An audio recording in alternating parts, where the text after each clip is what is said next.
उच्च शिक्षा मंत्री मोहन यादव ने प्रेस कॉन्फ्रेंस में पत्रकारों को बताया कि यशस्वी मुख्यमंत्री शिवराज सिंह चौहान के नेतृत्व वाली प्रदेश की भाजपा सरकार सदैव ओबीसी आरक्षण के पक्ष में रही है। ये भाजपा सरकार है जिसने विधानसभा में ये संकल्प पारित कराया कि बिना ओबीसी आरक्षण के पंचायत और नगरीय निकाय चुनाव नहीं होना चाहिए। हमारी सरकार ओबीसी को आरक्षण दिलाने में प्रतिबद्ध है। कमलनाथ की सरकार ने ओबीसी के साथ छलावा किया। ओबीसी के कल्याण के लिए हम लगातार काम कर रहे हैं, तो आखिर कांग्रेस को दर्द क्यों हो रहा है? कांग्रेस को खुश होना चाहिए कि ओबीसी कल्याण के लिए भाजपा हर संभव कदम उठा रही है। भाजपा सरकार और संगठन हमेशा से नगरीय ग्रामीण निकायों के चुनाव का पक्ष धर रहा है। नगरीय निकाय चुनाव नवंबर 2019 को होना थे, लेकिन उस समय कांग्रेस सरकार ने चुनाव नहीं कराए। बिना ओबीसी आरक्षण के नगरीय निकाय व पंचायत चुनाव कराए जाने की जो वर्तमान परिस्थिति बनी है वो कांग्रेस के कारण ही बनी है। उन्होंने कहा कि मध्य प्रदेश में 27% ओबीसी आरक्षण के साथ पंचायत चुनाव की प्रक्रिया चल रही थी। इसके अंतर्गत वार्डों का परिसीमन, वार्डों का आरक्षण, महापौर आरक्षण का और मतदाता सूची तैयार करना समस्त तैयारी कर ली गई थी। यहाँ तक कि ओबीसी व अन्य उम्मीदवारों के नामांकन भी दाखिल कर लिए गए थे, लेकिन कांग्रेस इसके विरुद्ध हाईकोर्ट और सुप्रीम कोर्ट में गई। इससे होने वाले चुनाव प्रभावित हुए और व्यवधान उत्पन्न हुआ। यह हम सब जानते हैं कि कमलनाथ ने अपनी सरकार के रहते पिछड़ा वर्ग को आरक्षण का लाभ नहीं दिया। केंद्र और राज्य सरकार भाजपा सरकार के निर्णय ओबीसी आरक्षण की प्रतिबद्धता का प्रमाण है। उन्होंने कहा बीते 70 सालों में कांग्रेस ने पिछड़ा वर्ग लोगों के लिए आने जाने के लिए किसी प्रकार का ठोस काम नहीं किया है। शिवराज सरकार ने पिछड़ा वर्ग को लगातार न्याय दिलाने का प्रयास किया। भाजपा ने प्रदेश में साल 2004 से लेकर लगातार 3 अन्य पिछड़ा वर्ग के मुख्यमंत्री प्रदेश को दिए। हम पिछड़ा वर्ग के लिए 35% आरक्षण के पक्ष में बात कर रहे हैं। जो जातियां पिछड़ा वर्ग की सूची में शामिल नहीं हो पाई हैं, उन्हें शामिल कराने के लिए केंद्र सरकार को प्रस्ताव भेजना है।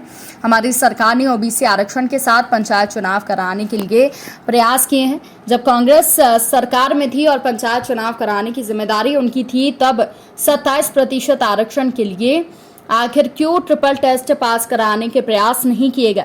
8 मार्च 2019 को 14 से 27% आरक्षण लागू करने के तत्कालीन सरकार के फैसले पर जब 10 मार्च को याचिका लगी, तब 10 से 19 मार्च तक कांग्रेस की सरकार ने कोर्ट में अपना एडवोकेट जनरल क्यों खड़ा नहीं किया?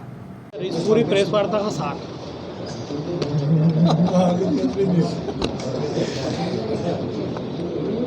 आज की इस प्रेस कॉन्फ्रेंस में भारतीय जनता पार्टी की सरकार माननीय शिवराज सिंह जी के नेतृत्व में जिस प्रकार से सभी वर्गों के कल्याण के लिए लगातार काम कर रही है, उस काम करने की ही परिणाम है कि हमने 10% सामान्य वर्ग के निर्धन आयोग बना करके निर्धन समाज के लोगों के लिए भी आरक्षण की व्यवस्था की, जैसे SC, ST और OBC की। और अभी तक चली हुई व्यवस्थाओं के आधार पर हमने अपना पुराने नगर निगम नगरीय निकाय को चुनाव भी करवाए थे, लेकिन कालांतर में कांग्रेस ने जान करके 2019 में जब उनको इनका टेन्योर समाप्त हुआ था, सभी निकाय का, नगरीय निकाय हो पंचायत हो, लेकिन उन्होंने चुनाव कराने के बजाय उस चुनाव को टालने की प्रक्रिया प्रारंभ की और 19 में टाल करके 20 में जब उनको लगा कि उनकी सरकार जा रही है, तो जाते जाते 27% का सबूत वहाँ फेंक के गए और उसका कोई तथ्यात्मक कोई रिकॉर्ड नहीं था। किस कारण से उन्होंने 27% बनाया, कोई आधार नहीं बनाया था। और ऐसे में वो अपनी बात को आखिरी दौर में ला करके जान करते हाईकोर्ट में इस मामले को उलझा करके शासकीय वकील को भी खड़ा नहीं होने दिया और हमारे महाधिवक्ता के अभाव में सरकार में स्टे करा दिया।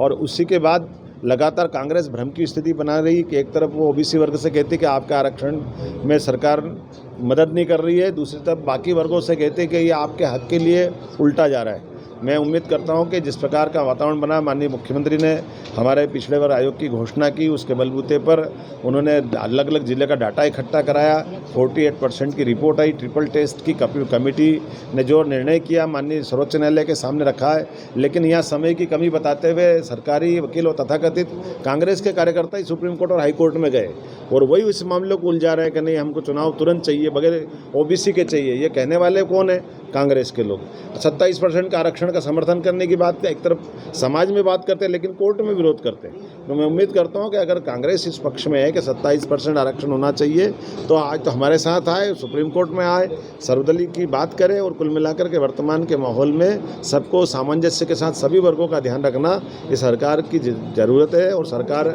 समाज में सबका विश्वास जीतने के लिए इसी कदम में आगे बढ़ रही है। अभी जिस प्रकार से माननीय न्यायालय ने कहा कि हम आरक्षण 0% कर देंगे तो ये 95 से आज तक चले हुए उस वर्ग से भी एक तरह से अन्याय होगा ओबीसी के साथ। इसलिए हमने रिव्यू पिटीशन दाखिल की है कि अभी हम इस मामले में माननीय न्यायालय से फिर निवेदन करेंगे कि आप सभी वर्गों का ध्यान रखते हुए सरकार के कष्ट को समझें और सरकार सबके साथ है, सभी वर्गों का हित चिंतन करने में सरकार पीछे नहीं रहे। उज्जैन में 1008 स्वामी पुरस नाराम साहिब साथ हाथुंगे वालुका मेला हर वर्ष की तरह इस साल भी धूमधाम से मनाया गया।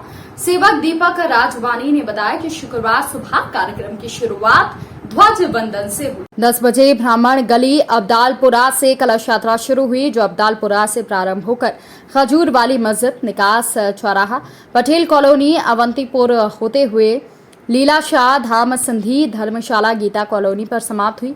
देश विदेश से आए समाज के लोग बड़ी तादाद में शामिल हुए जहां पर विशाल भंडारे का आयोजन किया गया।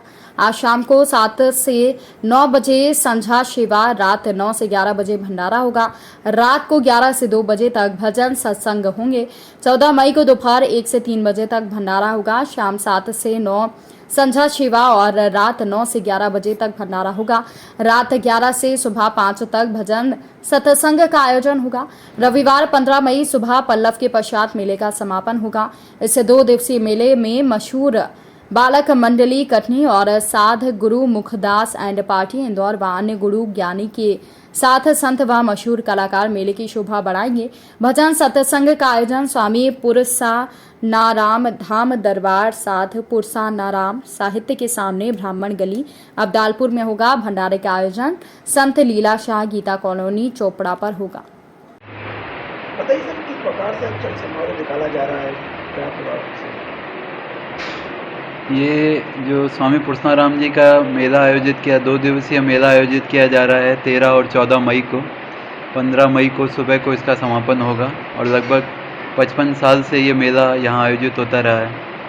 और इस मेले के उपलक्ष्य में अभी पहले ध्वजावंदन का कार्यक्रम है, उसके बाद चल समारोह ब्राह्मण गली और अब्दालपुरा के विभिन्न मार्गों से खजूर वाली मस्जिद, गीता कॉलोनी होते हुए और लीलाशाह धर्मशाला में उसका समागम होगा। वहाँ पे फिर लंगर प्रसादी का कार्यक्रम है। ऐसे ही शाम को संध्या सेवा के प्रसाद लंगर प्रसादी का कार्यक्रम है और उसके बाद अपना बालक मंडली कटनी वालों का कार्यक्रम है, भजन सत्संग का, संगीत का, रात को 2 बजे तक। इसी तरह कल दोपहर को और रात को भंडारा है, शाम को संध्या सेवा है और उसके बाद पूरी रात्रि का परसों जागरण है, जिसमें इंदौर की साध करके पार्टी हैं, साध गुरमुखदास जी, उनका कार्यक्रम है और उसके बाद बालक मंडली का कार्यक्रम है और सुबह 5 बजे पलव के बाद मेले की समाप्ति होगी। कितने समाज के लोग शामिल हुए हैं? ये सभी विभिन्न धर्मों के समाज के लोग, खास करके सिंधी समाज के लोग इसमें बढ़ चढ़कर उत्साहपूर्वक हिस्सा ले रहे हैं। चल समारोह निकालकर क्या संदेश देना चाहते हैं शहर के अंदर आप? बस चल समारोह निकालकर संदेश यही है कि सब एकजुट रहें, सब साथ रहें और हमारी जो सनातन परंपरा है, मस्तक पे कलश धारण करके जो माताएं चलती हैं, तो सनातन परंपरा का निर्वहन है, वो हमारी सनातन धर्म संस्कृति, उसको प्रमोट करने के हिसाब से ये चल समारोह निकाला जाए। आपका पूरा नाम बताइए। मुकेश साध। उज्जैन की भैरूगढ़ थाना क्षेत्र के अंतर्गत भैरूगढ़ में रहने वाली 25 वर्षीय सपना ने शुक्रवार 11 बजे से 12 बजे के बीच नदी में से छलांग लगा दी। मृतका का पति राहुल सिद्धवत घाट पर पंडित के साथ काम करता है। मृतका के जेठ लोकेश मालवीय ने बताया कि सपना को सुबह समूह लोन चुकाने के लिए फोन आया था, जिसके बाद महिला ने आत्महत्या जैसा कदम उठा लिया। मृतका के 8 और 5 साल के 2 बेटे हैं। क्या हुआ पूरा घटनाक्रम, कौन है? ये मेरे छोटे भाई की बहू है। क्या नाम है इनका? कहाँ रहते हैं? सपना मालवीय। कहाँ रहते हैं? ये भैरूगढ़ में रहते हैं जी। जी हाँ, ये अपने सास ससुर से अलग रहते थे। मेरे पास फोन आया था इसका राहुल का कि तेरी बहू नदी में कूद गई है।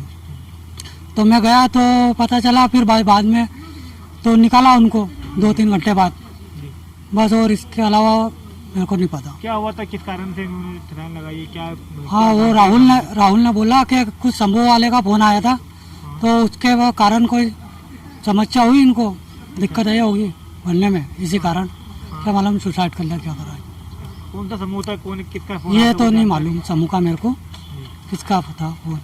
आपका नाम बताइए। मेरा नाम लोकेश मालवी। आप उनके जेठ? हाँ, मैं उनका जेठ हूँ।